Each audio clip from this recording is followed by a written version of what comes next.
Hello, so this is attempt number 2 of talking about conditional probabilities in a video. Let's see if nothing goes wrong this time. So let's say we have two events, A and B of an universe omega of all possibilities that we care about.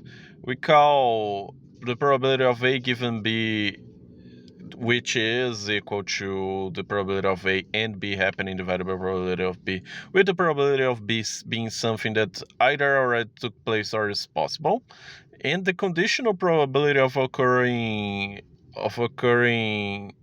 A when B is already a guarantee, aka P of A given B, is gonna be called the conditional probability of A given that a B thing happened. And this is the type of concept in probability that is more visible if we give an example, which is the thing that I'm gonna do an effort here right now.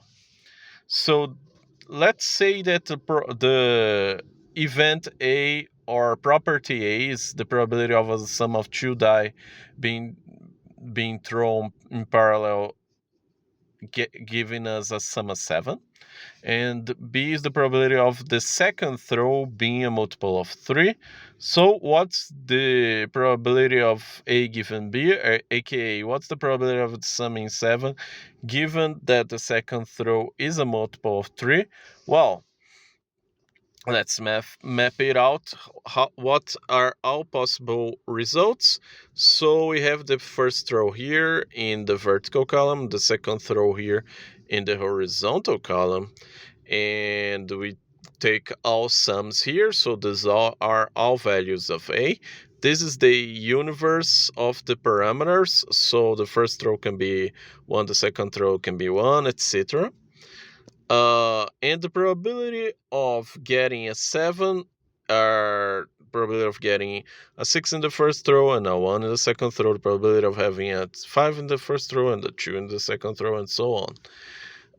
If we count all of them, we get that the probability of having a sum of 7 in two die throws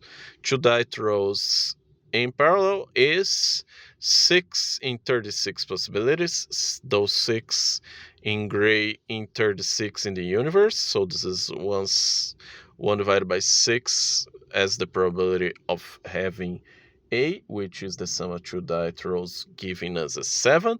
And the probability of B is the probability of having a multiple of 3. So multiples of 3 are 3 and 6. So we have 2 possibilities in 6 possible cases. So the probability of the second throw being a multiple of 3 is 2 and 6, which is 1/3. So we just apply this formula here, as in the probability of both being a 7 and being a multiple of 3 in the second throw divided by the probability of being a 3 in the second throw, and we find the following. It's 2 divided by 36, as in the probability of having both a 7 and a 3 in the second throw. How do we conclude this? We just map it out and see where we have blue and gray at the same time. So in 2 possibilities, the second throw is a multiple of 3 and the sum is 7 out of 36 possibilities of equally likely outcomes, and we are under the assumption that the die are fair die. So 2 in 36 divided by 1/3. Remember that it's 1/3 because there are 2 possible results for the second throw that are multiples of 3. So this gives us 1 divided by 6. And naturally, because there were 12 possibilities that we now could have, because we restricted B to be a multiple of 3.